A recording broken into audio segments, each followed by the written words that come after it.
ஓம் கணேசாய நமக. பணிவளர்ந்த வணக்கத்துடன் உங்கள் யோகா விஜய்.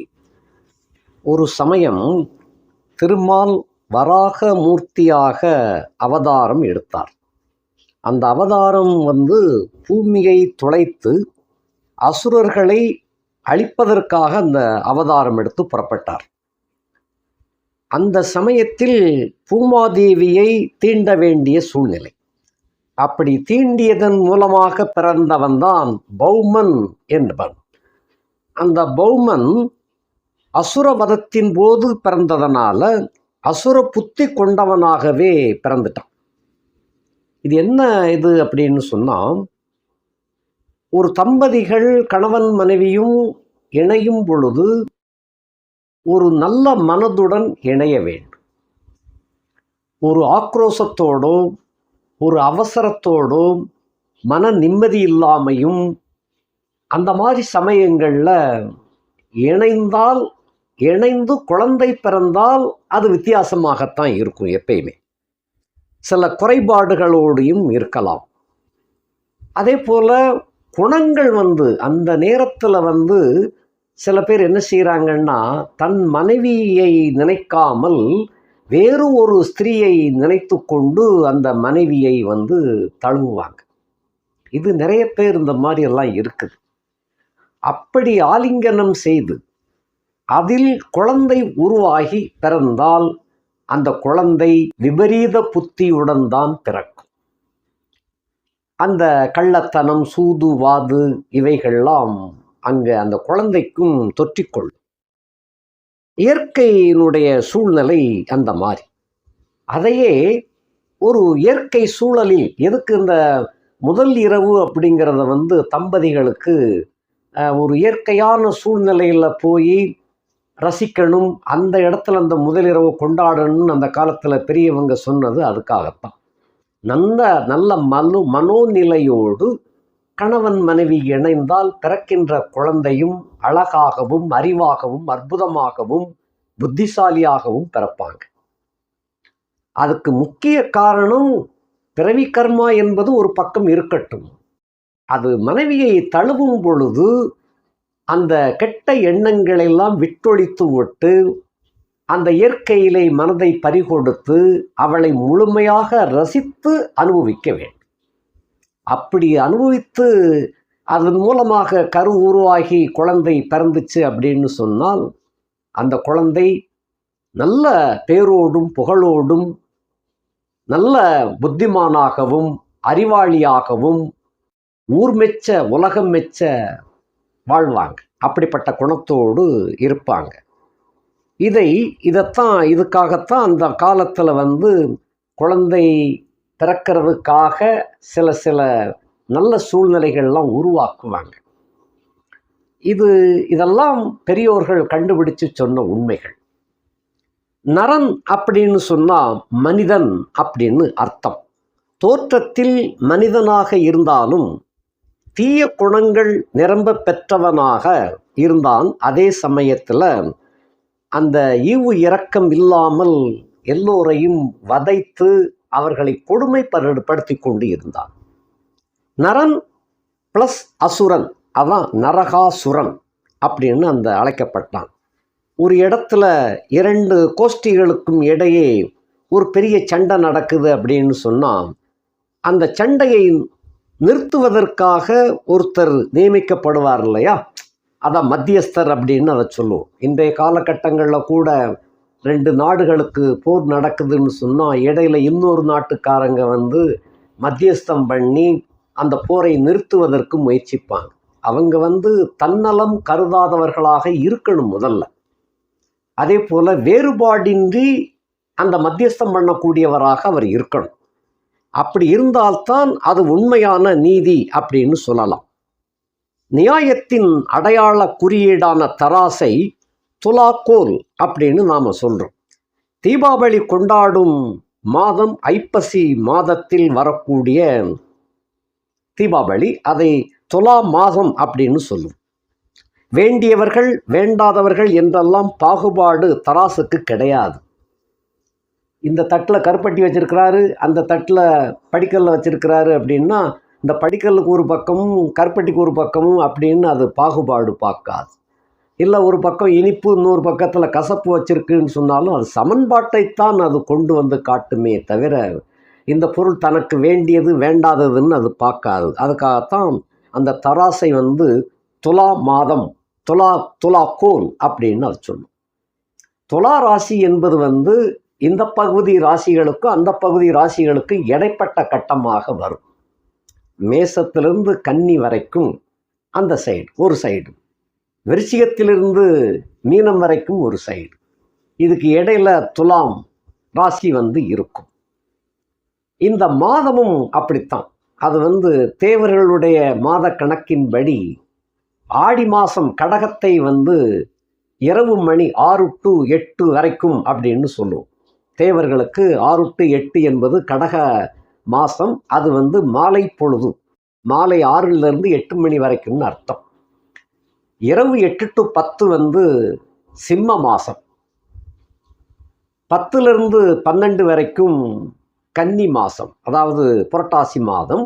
அந்த 12லிருந்து இரவு 2 மணி வரைக்கும் உண்டான மாதம்தான் துலா மாதம், ஐப்பசி மாதம்னு அதை சொல்கிறது. ஆகையினால துலா மாதம் அப்படின்னு அதை சொல்கிறாங்க. வேண்டியவர் வேண்டாதவர் என்றெல்லாம் பாகுபாடு தராசுக்கு கிடையாது. அதே போல் நியாய வழியில் நடப்பவரை நல்ல நீதிமான் என்று சொல்வதுண்டு. அந்த நீதிமானாகத்தான் இந்த கிருஷ்ண பரமாத்மா விளங்கினார். அது நரகாசுரன் தனது மகன் என்ற குறுகிய ஓரவஞ்சனை எண்ணம் இல்லாமல் திருமாலும் சத்தியபாமாவும் அவனை கொன்று மக்களை காப்பாற்றினாங்க. அந்த இடத்துல நம்மளுடைய மகன் அப்படின்னு அவங்க நினைக்கல. அந்த வரிசைப்படி தான் கழிந்த காலங்கள்ல எல்லாம் நம்ம தமிழ் மன்னர்கள் தனது மகனையே தேரோட்டி அந்த கொன்று குவித்தார். ஒரு பசுமாட்டுக்காக அந்த மாதிரி பண்ணார், பசுவின் கந்துக்குட்டிக்காக. நீதி வழங்குதுன்னா அப்படி இருக்கணும். அப்படிப்பட்ட நீதிகளை எல்லாம் இனிவரும் காலங்களில் பார்க்கறது கஷ்டம்தான். அதெல்லாம் ஒரு காலத்தில் நீதி நேர்மைக்காக பயந்து ஒடுங்கி நடந்து வாழ்ந்த கூட்டங்கள் எல்லாம் இந்த கலிகாலத்தில் இனி காண்பது கொஞ்சம் அரிதாகவே இருக்குது. அந்த மாதிரி பகவான் தன்னுடைய மகன் என்றும் பாராமல் அவனை நடுநிலையோடு மக்களை காப்பாற்றுவதற்காக அவன் செய்த பாவங்களுக்கு தண்டனையாக கொன்றார். ஐப்பசி மாத தேய்பிறை சதுர்த்தசி திதி நாளில் தான் இரவு முழுவதும் கண் விழித்து அந்த மகன் நரகாசுரனோடு போரிட்டு வென்றார். அதனால் இந்த சதுர்த்தசிக்கு நரகாசுர சதுர்த்தசி அப்படின்னு பேர் வந்துச்சு. பொதுவாக சிவராத்திரி என்பது சிவனுக்கு உரியதாகும். இந்த ஐப்பசியில் வரக்கூடிய தேய்பிறை சதுர்த்தசி நாளில் திருமால் போரிட்டு வென்றதனால பெருமாளுக்கும் இந்த ராத்திரி உகந்ததாக அமைஞ்சிருக்கு. ஆகையினால இந்த ஐப்பசி மாதத்தில் வரக்கூடிய தேய்பிறை சதுர்த்தசி திதி அன்று சிவபெருமானுக்கும் பெருமாளுக்கும் உகந்ததாக கொள்ளப்படக்கூடிய ஒரு நாளாகும். அது ரொம்ப முக்கியத்துவம் வாய்ந்த நாளாகும். சிவனை காலையிலும் மாலையில் திருமாலையும் வழிபாடு செய்வது நல்லது. அப்படிப்பட்ட நாளின் நிறைவில், அதாவது பின்னிரவு 5 மணில ஒரு நாளின் முடிவு என்பது அந்த அதிகாலை 5 மணின்னு சொல்கிறோம் இல்லையா, அதை ஜோதிட கணக்குப்படி பின்னிரவுன்னு தான் சொல்லணும். முற்பகல் என்பதை காலையில் 6 மணிலிருந்து மதியம் 12 மணி வரைக்கும். நண்பகல் என்பது மதியம் 12. 12க்கு பின்னே வரக்கூடியதை பிற்பகல் அப்படின்னு மாலை 6 மணி வரைக்கும் அழைக்கிறாங்க. மாலை 6 மணிலிருந்து இரவு 12 மணி வரைக்கும் அதை முன்னிரவு அப்படின்னு சொல்கிறோம். அப்போ நடு இரவு, நண்பகல் என்பது போல நடு இரவு என்பது நள்ளிரவு 12 மணி. தேர்ஃபோர் பின்னிரவு அப்படின்னு ஒன்று வரணும் இல்லையா, பிற்பகல் என்று இருந்துச்சு, பின்னிரவுன்னு ஒன்று வரணும் இல்லையா. அது 12லிருந்து காலையில் 6 மணி வரைக்கும், அதாவது சூரியன் உதிக்கும் வரைக்கும் அந்த கணக்கு. அந்த சூரியன் உதிப்பதற்கு 1 மணி நேரத்திற்கு முன்பாக, அதான் 5 மணி அதிகாலை. நம்ம அதிகாலை 5 மணின்னு வழக்கு சொல்ல அது சொல்லிக்கிட்டு இருக்கோம். பின்னிரவுன்னு சொல்ல மாட்டோம். வழக்கு சொல்லாக இன்னைக்கு அதிகாலையில் 3 மணிக்கெல்லாம் எந்திரிச்சிட்டையா, 4 மணிக்கு எந்திரிச்சிட்டேன், 5 மணிக்கு எந்திரிச்சோம் அப்படின்னு சொல்கிறோம் இல்லையா, அதெல்லாம் அதிகாலை அப்படின்னு வழக்கு சொல்லாக மாறிக்கொண்டது. அதாவது சூரியனின் தேரோட்டி அருணன். அந்த அருணன் என்றால் சிவப்பானவர் என்று அர்த்தம் உண்டு.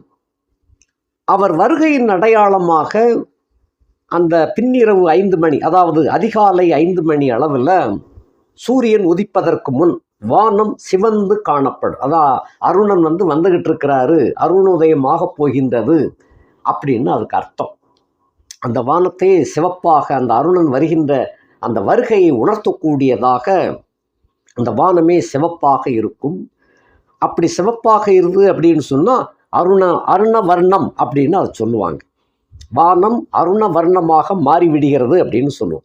இந்த அருணோதய நேரமான பின்னிரவு, அதாவது வழக்கு முறை பேச்சின்படி அதிகாலை 5 மணி முதல் 5:30க்குள் அந்த இவருடைய நரகாசுரனுடைய முடிவு அதிகாலையில் தான் நிகழ்ந்து முடிஞ்சு. அதான் விடிய விடிய போர் நடந்திருக்கு.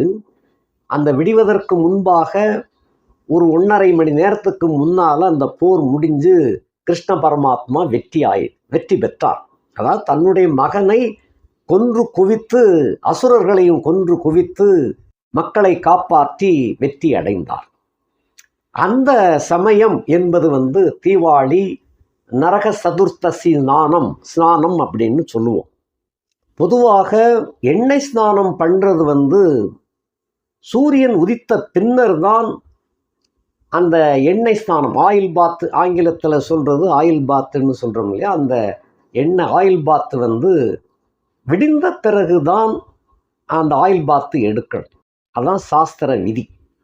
இந்த சாஸ்திர விதிக்கு ஒரு விலக்கு மட்டும் இந்த தீபாவளி திருநாளில் உண்டாகும். அதான் அருணன் உதயமாகின்ற அந்த அதிகாலை வேளையில் நரகாசுரனை கொன்று குவித்த அந்த செய்தியினால் அன்றைய தினம் மட்டும் ஆயில் பாத் எனப்படக்கூடிய எண்ணெய் ஸ்நானத்தை இளம் வெந்நீரோடு, அந்த இளம் வெந்நீர் அப்படிங்கிறதுல என்னன்னு சொன்னால் மகாலட்சுமி அதில் வாசம் பண்ணுறான். அன்றைய தினம் கங்காதேவியும் ஐக்கியமாகி விடுகின்றாள். அந்த 2 பேரும் ஐக்கியமாகி விடுகின்ற அந்த இளம் வெந்நீர், அது ரொம்ப ரொம்ப கொதிக்கக்கூடாது, பச்சை தண்ணியாகவும் இருக்கக்கூடாது. அந்த இளம் சூட்டில் அந்த ஸ்நானத்தை பண்ணணும் அப்படின்னு அந்த விதிக்கு விலக்கு. அன்றைய நாள் மட்டும் அந்த விதிக்கு விலக்கு. ஆகையினால அதிகாலை 5 மணிலிருந்து 6 மணிக்கு உள்ளாக நல்லெண்ணெய் வைத்து நல்லா தேய்ச்சி குளிக்கலாம். அந்த காலத்துல எல்லாம் ஆண்கள் நல்லெண்ணெய் ஸ்நானம் பண்ணுவாங்க.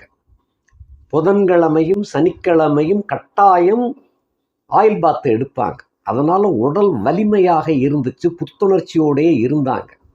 பெண்கள் தேங்காய் எண்ணெயில் ஸ்நானம் பண்ணுவாங்க. அது செவ்வாய்க்கிழமையும் வெள்ளிக்கிழமை. ஆகையினால பெண்களும் அந்த காலத்தில் இயற்கையோடு ஒன்றி வாழ்ந்தார்கள். அப்போ மூட்டு வலி என்பதுவே வல்ல. கையில் மூட்டு வலி, காலில் மூட்டு வலி, அந்த பாத வலி இதெல்லாம் எப்பயுமே அவங்களுக்கு இல்லை.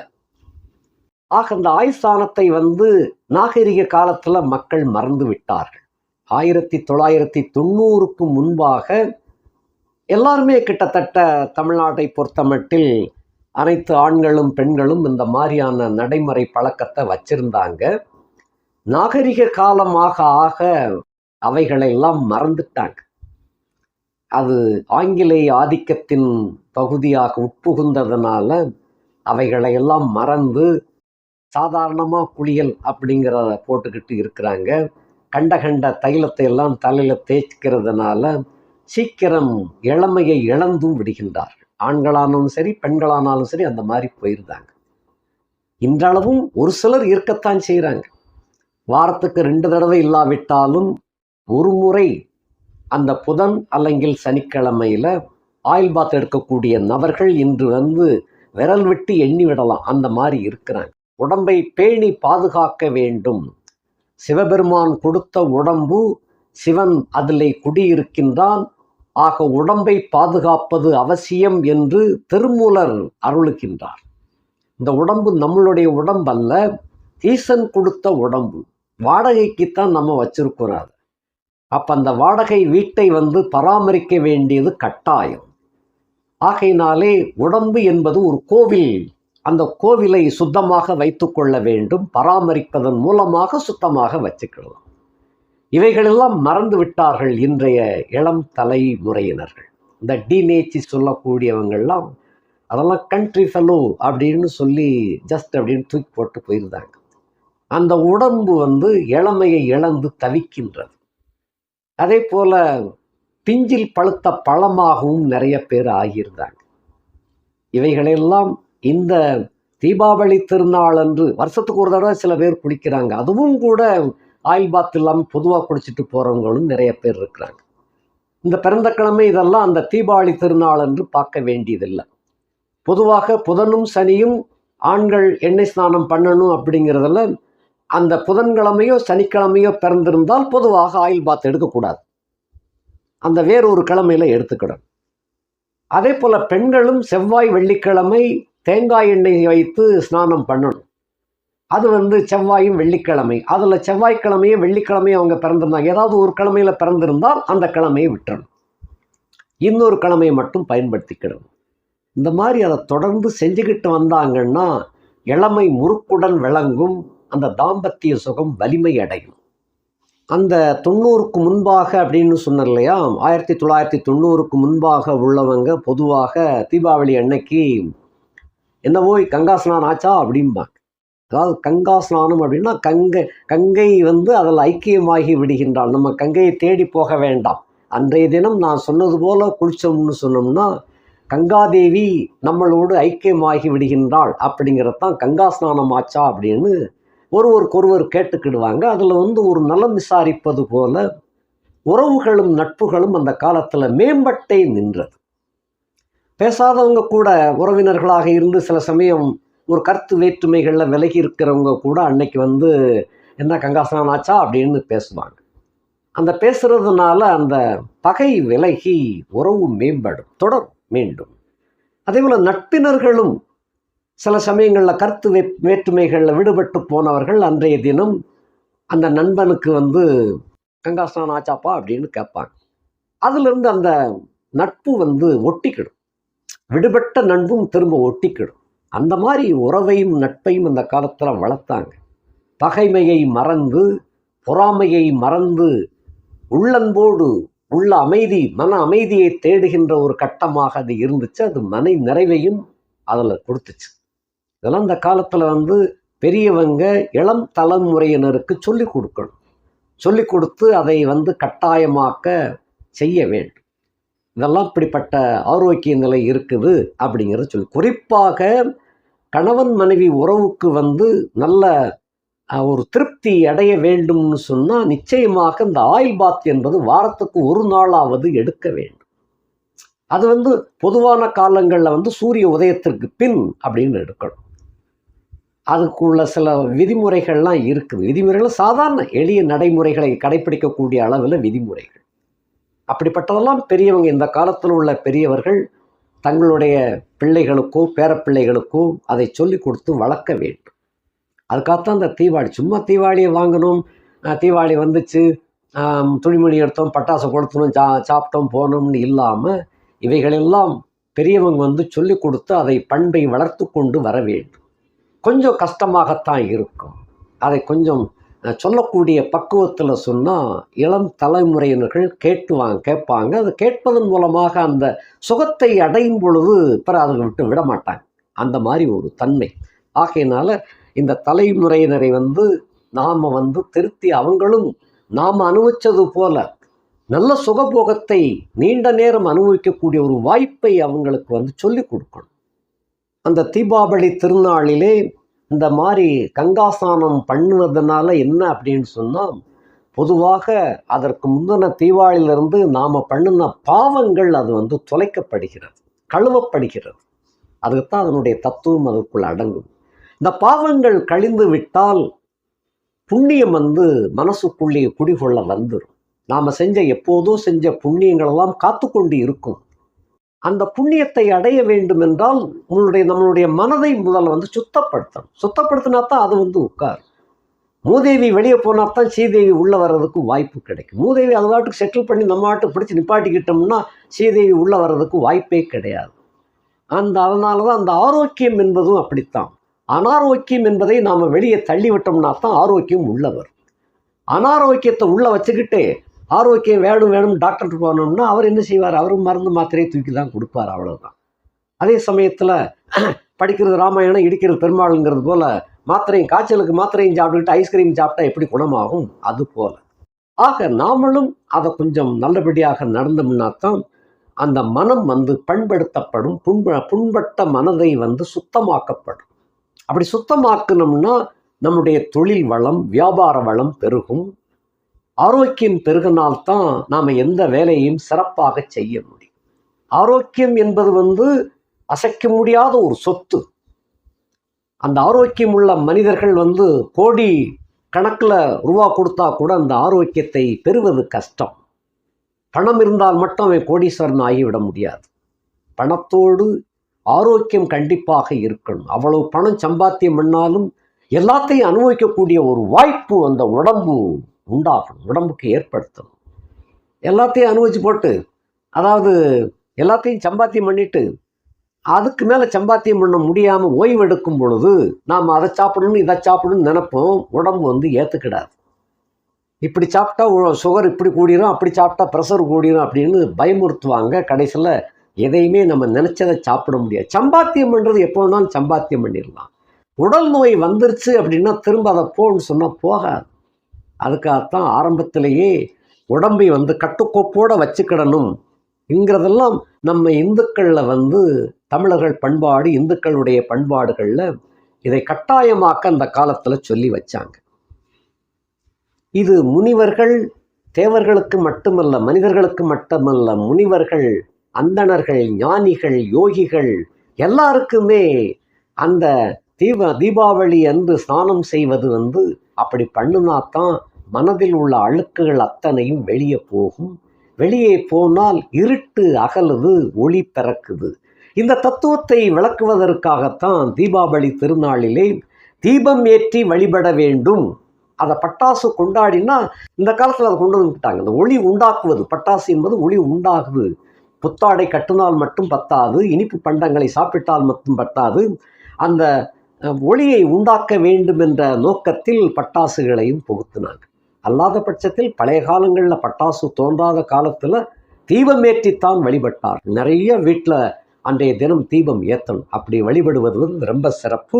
அந்த விதத்தில் நம்மளுடைய மன இருள் அகற்றப்பட்டு ஒளி உண்டாகிறது, வழி கிடைக்கிறது. வாழ்வதற்கு உண்டான வழிகள் நமக்கு அங்கே காணப்படுகின்றது. தன்னை நேசிப்பது போல நம்ம எப்படி சுயநலத்தோடு நம்மளுக்கு அது வேணும் இது வேணும்னு நினைக்கிறோமோ அதுபோல் மற்ற உயிர்களுக்கும் அந்த உயிர்கள் எதை தேடுகின்றதோ அதுக்கும் நம்மளால் முடிஞ்ச உதவியை செய்யணும். அந்த உதவிகள் மூலமாக நமக்கு மன நிறைவு கிடைக்கும். அதன் மூலமாக நம்மளுடைய சந்ததிகளும் நல்லபடியாக வாழ்வாங்க. சந்ததிகளுக்கு வேண்டிய அந்த சமாச்சாரங்களை எல்லாம், அதாவது பண்பாடுகளை எல்லாம் சொல்லி கொடுத்து வளர்க்க வேண்டும். ஒரு தடவைக்கு பல தடவை சொன்னோம்னா கொஞ்சமாவது 100க்கு ஒரு 10% செயல்பாட்டுக்கு வந்துடுவாங்க. அதுக்கப்புறம் அந்த அனுபவ முதிர்ச்சி வரும் பொழுது, அந்த சுகம் அடையும் போது அவங்க அதை முழுக்க பின்பற்ற முயற்சிப்பாங்க. தன்னாலே அந்த வேலைகள்லாம் நடக்கும். தன்னை போல பிற உயிர்களையும் நண்பர்களையும் உறவினர்களையும் நினைக்க வேண்டும் என்ற எண்ணத்தில் ஏற்பட்ட உதயமானது தீபாவளி. தீபாவளி திருநாளில் இதுக்கு இடையில் ஒரு சந்தர்ப்பத்தில் அந்த குபேரன் அப்படின்னு சொல்லக்கூடியவர், அவர் அழகாபுரிக்கு அரசனாக இருந்தவர். குபேரனுடைய ஜென்ம நட்சத்திரம் பூராட நட்சத்திரம், தனுசு ராசி. நல்ல சிவபக்தன். அந்த சிவபக்தி ரொம்ப அதிகமானதுனால சிவனுக்கு நண்பர் போல ஆயிட்டார். அந்த அளவுக்கு பக்தி கொண்டவர். நிறைந்த செல்வங்கள் வேணும் அப்படின்னு சிவபெருமான்கிட்ட போய் வேண்டுறார். சிவபெருமான் என்ன சொல்கிறாரு அப்படின்னு சொன்னால், எப்பா செல்வங்களுக்கெல்லாம் முழுக்க முழுக்க மொத்தத்தில் வச்சிருக்கிறது மகாலட்சுமி தான்ப்பா வச்சிருக்கிறான்.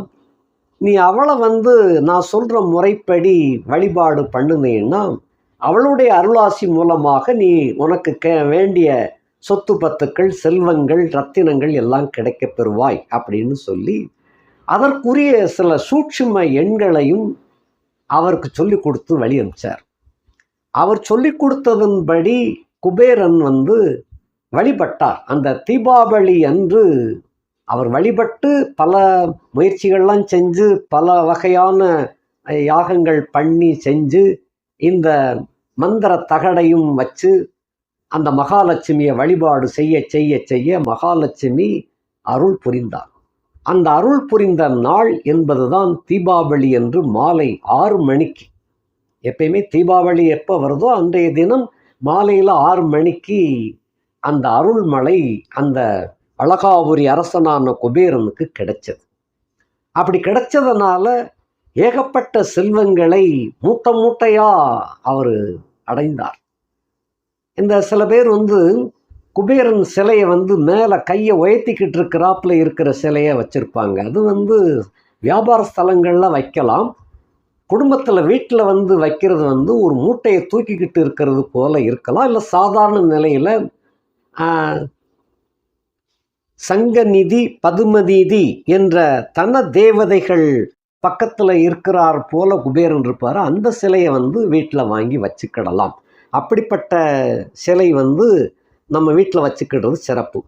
ஆக அவர் குபேரன் அந்த வழிய மூட்டைகளில் பொன்னும் பொருளும் வழிய தூக்கி சுமந்துட்டு கொண்டு போய் தன்னோடு வச்சுக்கிட்டார். அன்னைக்கு கிடைச்சது தீபாவளி அன்று தான் கிடைச்சது.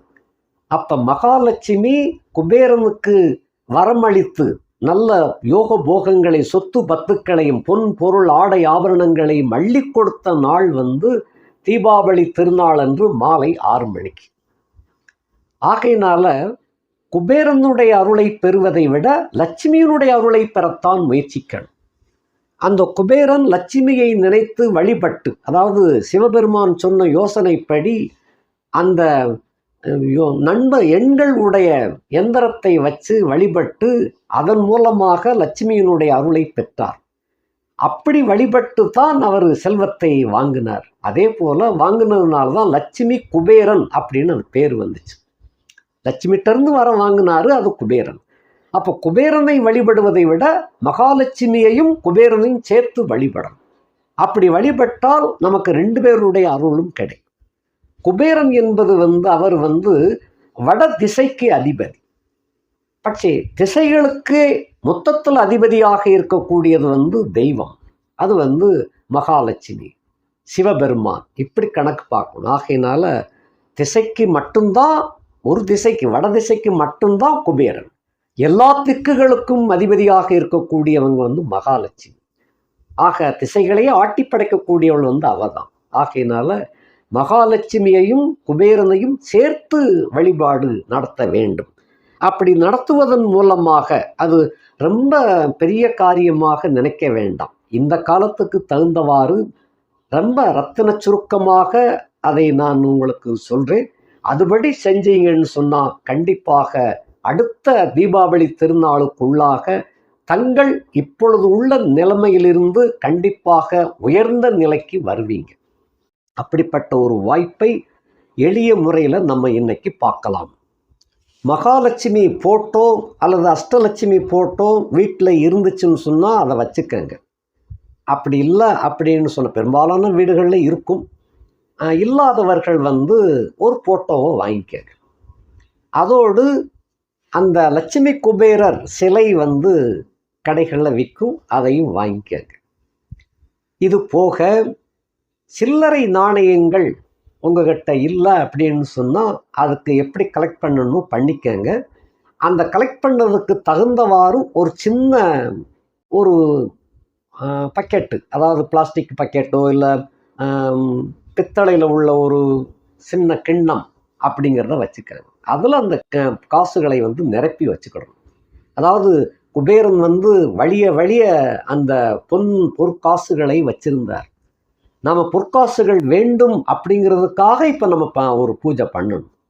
ஆகையினால ஒரு சின்ன கண்ணு உங்களுக்கு எவ்வளவு காசு சேர்ந்துருக்கோ அதுக்கு தகுந்தவாறு மேலே இந்த வச்சிங்கன்னு சொன்னால் மேலே பொங்கி நிற்கணும். அந்த மாதிரி வச்சுக்கங்க. இது ஒன்று போதும். மற்றதெல்லாம் பெரிய இதெல்லாம் அடுத்த தடவை பார்த்துக்கிடலாம். அதே போல் இனிப்பு பண்டங்கள் என்ன இருந்தாலும் அவங்க 2 பேருக்கும் முன்னால் வச்சுக்காங்க. இதெல்லாம் வச்சு முடிச்சாச்சு. இது போக ஒரு சிகப்பு காட்டன் துணி, அது வீட்டில் இருந்தால் சுத்தப்படுத்தி வச்சுக்காங்க, இல்லைன்னா புதிய துணி கூட கடையில் வாங்கிக்கிடலாம். அந்த கர்ச்சீப் காட்டனாக இருக்கணும். அந்த துணியில் கொஞ்சம் ஒரு 10 ரூபாயோ 11 ரூபாயோ அதையும் ஒரு முடிச்சு போட்டு வச்சுக்கணும். இதெல்லாம் முடிச்சு போட்டு வைக்கிறது அடுத்த ஆண்டு இதெல்லாம் நிறையணும், பெரிய பாக்கெட்டாக நிறையணுங்கிறதுக்காக சொல்றது. பொற்காசுகளாக நிறையணும் அப்படிங்கிற ஒரு நியமனத்தோடு செய்யக்கூடிய ஒரு வேலை. இது போக ஒரு தாமரை பூ ஒன்று வாங்கிக்கங்க, துளசி இலைகளும் கொஞ்சம் வாங்கிக்கங்க, நல்லா மணமுள்ள ஒரு மல்லிகைப்பூ மாலை நம்ம மகாலட்சுமிக்கு போட்டோவுக்கு போடுறாப்புல போட்டு வச்சுக்கங்க. இவைகளெல்லாம் ஒரு அமைப்பில் வச்சுக்கிட்டீங்கன்னா தாமரை இலைகளை அந்த இதழ்களை தனித்தனியாக எடுத்து வச்சுக்கங்க. இவைகளெல்லாம் ஒரு பாத்திரத்தில் வச்சுக்கங்க. அந்த போட்டோ வைக்கிறதெல்லாம் தரையில் வைக்காமல் ஒரு பலகை வச்சு அதுக்கு மேலே வச்சுக்கோங்க. அதுக்கு சற்று முன்பாக ஒரு நீளமான வெள்ளை போர்டு ஒன்று வாங்கிக்கங்க. வெள்ளை நிறத்தில் ஒரு போர்டு வாங்கிக்கிட்டு நாம் இப்போ நம்ம காட்டியிருக்கிறதன்படி இந்த எண்களை போடணும். அந்த எண்களை போடுவதற்கு முன்னால் அந்த கோலம் போடணும் இல்லையா? அந்த கோலம் அரிசி மாவு கோலத்தில் போட வேண்டாம். குங்குமத்தை தண்ணீரில் கரைச்சி அந்த கோடு அப்படி போட்டுக்கங்க.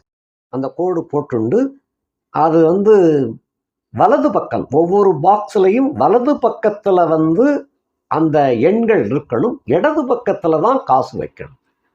வலது பக்கத்தில் இடது பக்கத்தில் எண்களும் வலது பக்கத்தில் காசும் வைக்கக்கூடாது. இடது பக்கத்தில் அந்த காசு வைக்கிறார் போல் அந்த அடையாளத்தை காட்டியிருக்கிறேன், அந்த ரவுண்ட் பண்ணி காட்டியிருப்பேன், அந்த இதில் வச்சுக்காங்க. வலது பக்கத்தில் எண்கள், அந்த எண்களை குறிப்பிட்டுக்காங்க. அந்த மாதிரி குறிப்பிட்டு கொண்டு அதை அந்த இடத்த மஞ்சள் நிறமாக கூட ஆக்கிக்கிட்டு அதுக்கு மேலே சிகப்பூவில் அந்த குங்குமத்தை கரைச்சி அந்த கட்டத்தை போடலாம். போட்டுக்கிட்டேன்னு சொன்னால் இது இப்படி இருக்கட்டும். இதுதான் குபேர யந்திரம் அப்படின்னு பேர். மகாலட்சுமி யந்திரம்னு அதை சொல்லலாம். குபேரன் சிவபெருமான் உபதேசித்த கணக்கின்படி அந்த சூட்சும எண்களை அதில் எழுதினார். அது அவங்க எழுதின எழுத்து அவங்களுடைய பாசையில் இருக்கும். இப்போ இதில் இந்த காசு இதில் வைக்கணும். இந்த காசு வைக்கக்கூடிய முறை என்ன அப்படின்னு சொன்னால் சுத்தப்படுத்திக்கங்க. ஒரே அளவுள்ள காசாக இருக்கணும். இப்போ 1 ரூபாய் நாணயமும் 2 ரூபாய் நாணயம் 5 ரூபாய் நாணயமெல்லாம் ரொம்ப வித்தியாசங்களாகவும் வந்துக்கிட்டு இருக்கு. இதை நீங்கள் எடுத்துக்கொள்ளக்கூடியது 10 ரூபாய் நாணயங்களும் இருக்குது. எந்த நாணயத்தை எடுக்கின்றீர்களோ அது ஒன்று போல இருக்கட்டும். ஆக அதில் 9 நாணயங்களை அதில் வச்சா போதும். ஏனென்றால் எல்லாமே நமக்கு எல்லா காசுகளும் ஒன்று போல 108 1008 கிடைக்கிறது கொஞ்சம் சிரமம். ஆக 9 அந்த இடத்துல வைக்கணும். ஆக 9 காசுகளை மட்டும் எடுத்து வச்சுக்கோங்க. இதில் அந்த நம்பருக்கு இடது பக்கத்தில் இருக்கட்டும். இந்த காசுகளை வச்சு அதில் லைட்டாக ஒரு குங்குமத்தையும் லேசாக வச்சுக்கோங்க. இந்த மாதிரி வைத்துக்கொண்டு இப்போ இதெல்லாம் வச்சாச்சு. அப்போ நமக்கு சுவாமிக்கு நைவேத்தியம் படைக்கணும். இப்போ மாலை மல்லிகைப்பூ மாலை போட்டாச்சு. துளசி மாலையும் அங்கே ஊடால வச்சுக்கிடலாம். அதில் ரோஜா மாலையும் ரோஜா பூக்களையும் இடையில கொஞ்சம் வச்சுக்கிடலாம். இதெல்லாம் வச்சு முடிச்சாச்சு. தாமரை இலையை தாமரை இதழ்களை தனியாக எடுத்து வச்சுருக்குறோம். துளசி போட்டாச்சு. அப்போ அடுத்ததாக நமக்கு வேண்டியது சுவாமிக்கு நைவேத்தியம் படைக்கணும். இனிப்பு பதார்த்தங்கள், இனிப்பு பதார்த்தங்களை நம்ம நாட்டு பதார்த்தங்களாக தயார் பண்ணணும். கருப்பட்டியில் செஞ்ச பதார்த்தங்கள் அல்லங்கில் வெல்லத்தில் செஞ்ச பதார்த்தங்கள். குறிப்பாக கருப்பட்டி அப்படின்னு சொன்னால் கருப்பட்டி எந்த பதார்த்தமாக, கருப்பட்டிங்கிறது பனங்கருப்பட்டி அப்படின்னு சொல்லக்கூடியது. வெல்லம் அப்படிங்கிறது கரும்பு வெல்லம், நாட்டு சர்க்கரைன்னு சொல்லுவோம், மண்ட வெல்லம்னு சொல்லுவோம். இதில் தயார் பண்ணப்பட்ட உணவுகள் அந்த பண்டங்களாக இருக்கட்டும். அந்த பண்டங்களை படைக்கலாம்.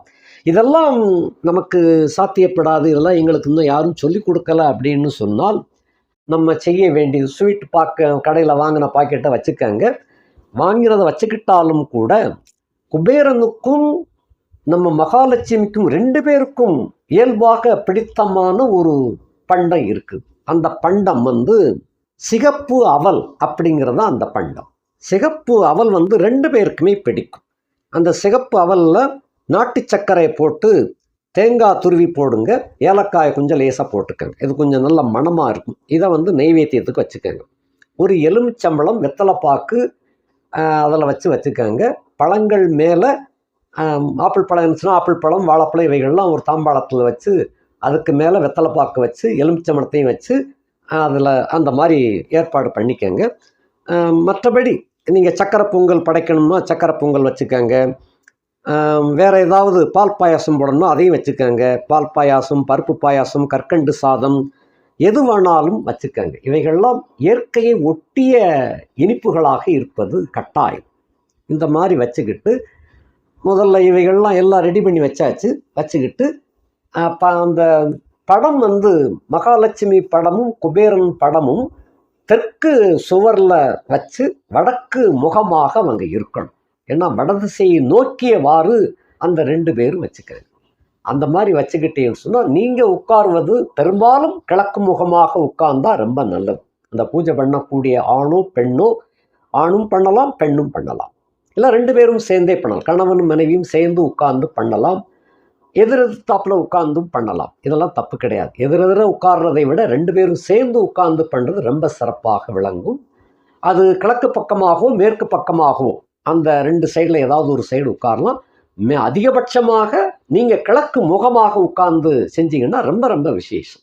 இப்போது முதல்ல வந்து கணபதி ஓம் கணபதியே நமக அப்படிங்கிறத சொல்லுங்க. அப்படி சொல்ல தெரியாத, அதாவது எதுவுமே தெரியாத பட்சத்தில் அந்த கணபதி மந்திரங்கள் 5 கரத்தனை 6 கரத்தனை அப்படின்னு சொல்லி இந்த மந்திரத்தை எல்லாம் பாடலாம். அது வந்து சிவபெருமானுடைய பக்தனாக விளங்கக்கூடிய திருமூலர் அந்த பாட்டை எழுதி வச்சாரு. அந்த பாட்டை படிக்கலாம். அல்லாத பட்சத்தில் ஒன்றும் இல்லை அப்படின்னு சொன்னால் ஓம் விக்னேஸ்வராய நமக அப்படின்னு சொல்லிடலாம். அது ஒரு விநாயகர் சிலையை வந்து வச்சுக்கங்க. இல்லைன்னு சொன்னால் மஞ்சளில் குழைச்சி பிடி விநாயகராக, மஞ்சள் பிடி விநாயகரை அங்கே உருவாக்கி வச்சுக்கங்க. இவைகளெல்லாம் வச்சுக்கிட்டு 2 குத்து விளக்கு சைடில் வச்சுக்கங்க. நெய் தீபம் ஏற்றுங்க. ஒரு திரி போட்டால் போதும், வடக்கு முகமாக இருக்கட்டும். ஒரு திரி போட்டு நெய் தீபம் ஏற்றிக்கங்க. இது பின்ன அந்த விநாயகரை படிங்க. அதை தொடர்ந்து உங்களுடைய குல தெய்வ அருளை வேண்டி கேட்டுக்கங்க.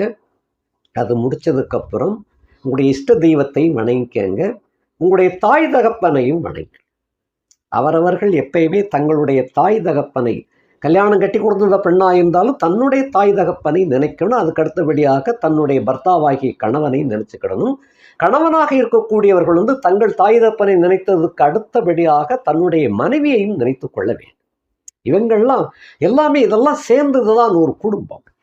அவங்க இல்லாமல் நீங்கள் வந்துடுறதில்ல, இவங்க இல்லாமல் அந்த பெண் வந்துடுறதில்ல. ஆகையினால் அவங்கவுங்க தாய் தகப்பனை கட்டாயம் நினைக்க வேண்டும். தன்னுடைய குலதெய்வம், இஷ்ட தெய்வம், அதுக்கடுத்து தாய் தகப்பன் அப்படிங்கிறத நினைக்கணும். அந்த கல்யாணம் கழிந்தவர்கள் வந்து கல்யாணம் பண்ணவங்க வந்து அந்த பூஜையை பண்ணணும். அந்த பூஜையை பண்ணும்பொழுது தன்னுடைய கணவன் தன்னுடைய மனைவியை நினைச்சு தான் செய்யணும். ஆக இதெல்லாம் நினைச்சு முடிச்சதுக்கப்புறம் மகாலட்சுமி போற்றி அப்படிங்கிறத வந்து அதாவது சமஸ்கிருதத்தில் சொல்ல தெரியாதவங்க தமிழில் மகாலட்சுமி போற்றி அப்படிங்கிறது 108 போற்றி 1008 போற்றி இருக்குது. அதை வந்து கடையில் வாங்கி நீங்கள் படிச்சுக்கலாம். அந்த மாதிரி படிச்சீங்கன்னு சொன்னால் போதும். என்ன 108 போற்றியை மட்டும் படித்தால விநாயகர் அகவல் எப்படி பாட வேண்டும் அப்படிங்கிறத நானும் ஒரு முறை உங்களுக்கு சொல்லி காட்டுறேன். அதே போல் மகாலட்சுமி போற்றியை வந்து 108 தடவை சொல்லக்கூடியவர்கள் அதை பற்றி படிங்க. இல்லை அது அவ்வளவுக்கு தோதுப்படாது அப்படின்னா நான் ஒரு சுருக்கமாக ஒரு 27 போற்றிகளை மட்டும் நான் சொல்கிறேன். அதுவும் அதே போல் வீடியோவிலையும் அந்த இதை போட்டிருக்கிறோம். இதை பார்த்து படிச்சுக்கிட்டேன்னா கூட போதும். ஏன்னா 27 என்பதும் அதுவும் ஒரு வகையிலே 27 நட்சத்திரங்களுக்கு உரியதாகவும் அதை கொள்ளலாம். ஆகையினால் அதையும் நீங்கள் படிச்சுக்கிடலாம். இப்போ நான் வந்து விநாயகர் அகவலை சொல்லி முடிச்சுட்டு 27 தடவை மகாலட்சுமி போற்றியையும் நான் உங்களுக்கு சொல்லி காட்டுறேன். அதுபடி செய்கிறதுக்கும் பாருங்கள். ஓம் மகா கணபதியே நமக. 5 கரத்தனை யானை முகத்தனை இந்தி நிளம்பிரை போலுன்னையிற்றனை நந்தி மகந்தனை ஞான கொழுந்தினை பொந்தியில் வைத்தடி போற்றுகின்றேனே. இதை விநாயகர் வணக்கமாக முதல் வணக்கம் ஒரு தடவை இதை படித்தா போதும். அதுக்கடுத்து உங்களுடைய குலதெய்வத்தை மனசார நினச்சிக்கங்க. அது போக உங்களுடைய இஷ்ட தெய்வத்தை நினச்சிக்கங்க. நான் ஏற்கனவே சொன்னது போல் அவங்களுடைய தாய் தகப்பனை நினச்சிக்கங்க. அவங்களுடைய பிரியம் இருந்தால்தான், அவங்களுடைய தாய் தகப்பனுடைய அன்பு இருந்தால்தான் எந்த மந்திரமும் ஜெயமாகும். ஆகையினால தாய் தகப்பனை விரோதித்து விட்டு நீங்கள் எந்த கோவிலில் என்ன போய் பண்ணினாலும் அது முழுமையாக ஆகாது. அதேபோல் அவங்களுடைய வைத்தறிச்சலையும் கொட்டிக்கிடக்கூடாது. இதெல்லாம் ரொம்ப ரொம்ப முக்கியம். எல்லாத்தையும் பண்ணி போட்டு நான் பூஜை பண்ணுவேன், எனக்கு ஒன்றும் கிடைக்கலைன்னு சொல்லக்கூடாது. ஆகையினால இவைகள்லாம் ரொம்ப ரொம்ப முக்கியமானது. இப்போ நான் அந்த மகாலட்சுமி 108 போற்றிக்கு பதிலாக 27 போற்றிகளை நான் சொல்லி காட்டுறேன். ஓம் மகாகணபதியே போற்றி, ஓம் ஆதிலட்சுமியே போற்றி, ஓம் அன்பு லட்சுமியே போற்றி, ஓம் ஹம்சலட்சுமியே போற்றி, ஓம் கல்யாண லட்சுமியே போற்றி, ஓம் தர்மோதி லட்சுமியே போற்றி, ஓம் சீதாலட்சுமியே போற்றி, ஓம் ராஜாங்க லட்சுமியே போற்றி, ஓம் எங்கள் குல தெய்வ லட்சுமியே போற்றி, ஓம் அன்னலட்சுமியே போற்றி, ஓம் அமிர்த லட்சுமியே போற்றி, ஓம் சொர்ண லட்சுமியே போற்றி, ஓம் செந்தாமரை லட்சுமியே போற்றி, ஓம் தனலட்சுமியே போற்றி, ஓம் தானியலட்சுமியே போற்றி, ஓம் தைரியலட்சுமியே போற்றி, ஓம் போகலட்சுமியே போற்றி, ஓம் மாங்கல்ய லட்சுமியே போற்றி, ஓம் மங்களலட்சுமியே போற்றி, ஓம் விளக்கு லட்சுமியே போற்றி, ஓம் வீரலட்சுமியே போற்றி, ஓம் ராஜலட்சுமியே போற்றி, ஓம் ஜெயலட்சுமியே போற்றி, ஓம் நரசிம்மலட்சுமியே போற்றி, ஓம் பார்க்கடல் லட்சுமியே போற்றி, ஓம் தேவலட்சுமியே போற்றி, ஓம் மகாலட்சுமியே போற்றி, ஓம் ராமலட்சுமியே போற்றி. இந்த மாதிரி இப்படி 27 முறை மட்டும் சொன்னாலும் அதுவும் சிறப்பாகவே விளங்கும். இதை நீங்கள் இப்படி படித்தாலும் போதும். இந்த மாதிரி பண்ணுங்க. ஒவ்வொரு போற்றி சொல்லும் பொழுதும் குங்குமத்தால் அர்ச்சனை செய்வதாக செய்யணும். குங்குமத்தை வச்சு அந்த மகாலட்சுமி முன்னால் கொண்டு போய் வச்சு நம்ம தாமரை இதழ்கள் வச்சிருக்கிறதுல ஒரு ஓரமாக போட்டு வச்சுக்கணும். இந்த குங்குமத்தை நீங்கள் நாள்தோறும் தினசரியும் பயன்படுத்தக்கூடிய வகையில் அதை இன்னொன்று குங்கும டப்பாவில் நீங்கள் போட்டு வச்சுக்கணும். இந்த மாதிரி பண்ணிக்கிட்டீங்கனாலே போதும். தொடர்ந்து இந்த மாதிரி செய்தாலே உங்களுக்கு ஒரு வருஷ காலத்திற்குள்ளாக மிகுந்த வெற்றியோடு விளங்க முடியும். இதை பயன்படுத்தி செய்யுங்கள். இந்த படித்து முடிச்சுட்டு அது பின்ன குபேரனுக்கு தனியாக ஒரு மந்திரம் அப்படின்னு தேவையில்லை. ஓம் குபேராய நமக, ஓம் தனபதியே நமக அப்படிங்கிறத இதை மட்டும் ஒரு 11 தடவை சொன்னால் போதும். இதை எல்லாம் முடிச்சிட்டதுக்கப்புறம் தூப தீபம் காட்டுங்க.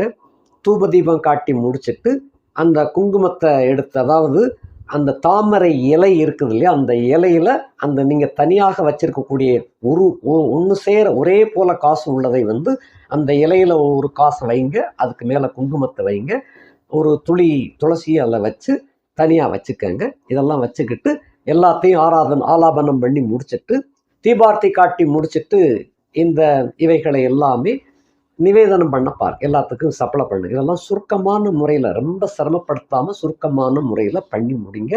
சின்ன சின்ன தவறுகள் நடந்தாலும் மகாலட்சுமி ஏற்றுக்கிடுவா, குபேரனும் ஏற்றுக்கிடுவாங்க, தப்பில்லை. அறியாமல் செய்யக்கூடிய தவறுகள் எதுவுமே பாவமாக கருதப்பட மாட்டாது. ஆகையினால் நல்ல உள்ளத்தோடு செய்யுங்க, நல்ல நம்பிக்கையோடு செய்யுங்க. இது கட்டாயம். அதே போல் இன்னொருத்தர் போல் நான் பெரிய பணக்காரனாகணும் அப்படிங்கிற எண்ணம் மட்டும் வேண்டாம். இன்னொருத்தர் போல அப்படிங்கிறத விட்டுருங்க. நாங்கள் பெரிய செல்வந்தர்களாக வரணும், எனக்கு நிறைய செல்வங்களை கொடுங்க, அதற்கு தகுந்தவாறு எங்களுடைய வியாபாரம் அல்லது தொழில் நல்லபடியாக நடக்கணும், அதற்குரிய ஆரோக்கியம் கிடைக்க வேண்டும், இப்படி இந்த மாதிரி எண்ணுங்க. மற்றவர்களை போல அப்படிங்கிறது இந்த இடத்துல கொண்டு வர வேண்டாம். அது பொறாமை குணத்தோடு போயிடும். அந்த எண்ணம் இல்லாமல் நாங்கள் நல்லா இருக்கணும் அப்படிங்கிறத மட்டும் நினச்சா போதும்.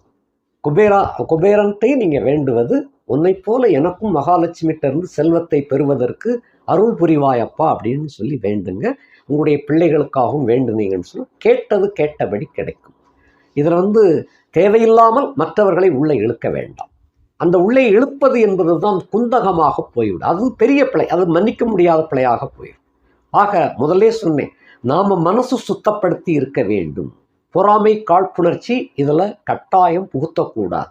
அப்படி வந்துச்சுன்னு சொன்னாலே மகாலட்சுமி கண்டிப்பாக திரும்பி கூட பார்க்க மாட்டா. ஆகையினால நல்ல உள்ளத்தோடு நாம் உயர்ந்து வாழ வேண்டும் என்ற எண்ணத்தோடு செய்யக்கூடிய எந்த பூஜைக்கும் பகவான் நிச்சயமாக அருள் புரிவார்.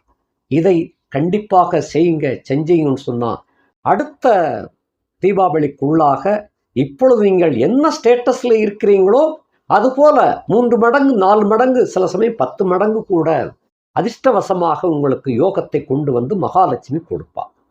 ஏனென்றால் குபேரனுக்கே மகாலட்சுமி அருள் புரிஞ்சதுனால்தான் அவருக்கு அவ்வளவு செல்வம் கிடைச்சிருக்குது. அவர் போல நம்மளுக்கு அவ்வளவு செல்வம் கொடுப்பதற்கு மகாலட்சுமி எக்கச்சக்கமாக வச்சிருக்கிறாங்க.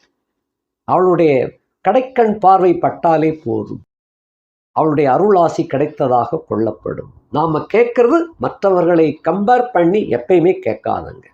சரி, இதெல்லாம் அன்றைய தினத்தில் சில பெண்கள் சுழற்சி காரணமாக இந்த பூஜை செய்ய முடியாமல் போய்விடலாம். அப்போ திங்கட்கிழமை வரக்கூடிய தீபாவளியில் செய்ய முடியலை அப்படின்னா என்ன செய்கிறது? அதை தொடர்ந்து வரக்கூடிய வெள்ளிக்கிழமை என்று செய்யலாம். அதே போல ஒவ்வொரு வளர்பிறை திருதியை திதி என்றும் செய்யலாம். தொடர்ந்து ஒரு மாதத்துக்கு ஒரு முறை மாதாந்திர வெள்ளி அல்லது உங்களுக்கு சௌரியப்படக்கூடிய வெள்ளிக்கிழமை என்று மாலையில் 6 மணி, அந்த 6 மணி தான் எப்பயுமே விசேஷம். 6 to 7க்குள்ளே அந்த பூஜையெல்லாம் முடிச்சிடணும். அதுக்கு முன்னால் நீங்கள் எல்லாம் ரெடி பண்ணி வச்சுக்கிடணும். 6 to 7க்குள்ளே முடிச்சுட்டு அதில் உள்ள பட்சணங்களை எல்லாம் எல்லாருக்கும் கொடுத்து சப்ளை பண்ணிவிட்டு நீங்களும் சாப்பிடுங்க. ஏழை எளியவர்களை கூட்டு உணவு சப்ளை பண்ணுங்க. உடைகள் தானம் பண்ணுங்க. அதெல்லாம் ரொம்ப விசேஷம். அதில் தானியங்களை வச்சு நீங்கள் பூஜை பண்ணிங்கன்னா தானியத்தை பறவைகளுக்கு பகலில் போட்டு விட்டுருங்க. அந்த நாணயங்களை எடுத்து, அந்த தாமரை இதழில் வச்ச நாணயங்களை தனிப்பட்ட எடுத்துக்கொண்டு உங்களுடைய பீரோ எந்த இடத்துல நீங்கள் பணத்தை வைப்பீங்களோ அந்த இடத்துல கொண்டு போய் முடிச்சு போட்டு வச்சிருங்க. அந்த வச்சுட்டீங்கன்னு சொன்னால் அதை தொடர்ந்து உங்களுக்கு செல்வம் சேர்ந்து கொண்டே வரும். அந்த செல்வம் சேர்ந்து கொள்வதற்கு உங்களுக்கு ஆரோக்கியத்தையும் கொடுப்பாங்க. நல்ல தொழில் வள வாய்ப்பையும் வியாபார வள வாய்ப்பையும் அந்த அம்மா கொடுப்பாங்க. அதன் மூலமாக வெற்றியை பெறலாம். ஒன்றை அடைவதற்கு சில பண்புகள் இருக்குது, அடையாளங்கள் இருக்கிறது, வழிப்பாதைகள் இருக்கிறது. இந்த பாதையில் இப்படி போனால்தான் அந்த ஊர் போய் சேர முடியும் அப்படின்னு இருக்குதுன்னா அந்த பாதையை தேர்ந்தெடுத்து நம்ம அப்படித்தான் போகணும். போனோம்னு சொன்னோம்னா தான் நம்மளும் நல்ல உயர்ந்த நிலைமைக்கு வர முடியும். அடுத்த ஆண்டில் இது செய்வதன் மூலமாக நல்ல வளம் ஏற்பட்டு கண்டிப்பாக வீடு இல்லாதவர்களுக்கு வீடு, வாகனம் இல்லாதவர்களுக்கு வாகனம் எல்லாமே கிடைக்கும். உங்களுடைய மகாலட்சுமியினுடைய வேண்டுதலை நீங்கள் வேண்டுதலை பொறுத்து என்னென்ன வேணுமோ அத்தனையும் கிடைக்க செய்வாள் அந்த மகாலட்சுமி. ஆகையினால தயவு செய்து தீபாவளி திருநாளன்று எல்லோருமே, இப்போ சில பெண்கள் கணவனை இழந்தவர்களாக இருக்கலாம், அவங்களும் பூஜை செய்யலாம், தப்பு கிடையாது. ஏனென்றால் அப்போ அவங்களுக்கு செல்வ வேண்டாமா? அவங்களும் செய்யலாம். தங்களுடைய பிள்ளைகளுக்காகவும் தங்களுடைய பேரப்பிள்ளைகளுக்காகவும் அதெல்லாம் செய்யலாம். கட்டாயம் இதெல்லாம் விலக்கு கிடையாது, தாராளமாக செய்யுங்க. அதே சமயத்தில் அந்த கோவில் பூஜை புனஸ்காரங்களில் கலந்து கொள்ள முடியாத சூழ்நிலை உள்ள பெண்கள், அதாவது மாதாந்திர சம்பந்தப்பட்ட பெண்களாக இருப்பின் கண்டிப்பாக அந்த தீபாவளி அன்று செய்யாமல் விட்டுட்டு அடுத்த அதை தொடர்ந்து வரக்கூடிய வெள்ளிக்கிழமை மாலையில் 6 மணிக்கு செய்யுங்க. இந்த மாதிரி செய்வது இதுலையும் முடியாத பட்சத்தில் பௌர்ணமி என்றைக்கு வருகிறதோ அன்றைக்கு செய்யலாம். பௌர்ணமியில் செய்வது ரொம்ப சிறப்பு. அது 6 மணி to 7 தான். எல்லா நாட்களிலும் இந்த பூஜை, மகாலட்சுமி பூஜை என்பது, குபேர பூஜை என்பது மாலை 6 மணி அளவிலே செய்ய வேண்டும். இது செய்தால் கண்டிப்பாக உங்களுக்கு மேலும் மேலும் செல்வ வளங்கள் பெருகும். கட்டாயம் பெரிய கோடீஸ்வரனாக ஆக்கி காட்டுவாள் அந்த மகாலட்சுமியும். லட்சுமி குபேரரும் 2 பேரும் சேர்ந்து உங்களுடைய வாழ்க்கையை நல்ல வளமுடையதாக ஆக்கி காட்டுவார்கள். தீபாவளி நல்வாழ்த்துக்கள் அட்வான்ஸாக கூறிக்கொண்டு விடைபெறுகிறேன். மீண்டும் அடுத்த ஒரு வீடியோவில் சந்திப்போம். நன்றி, வணக்கம்.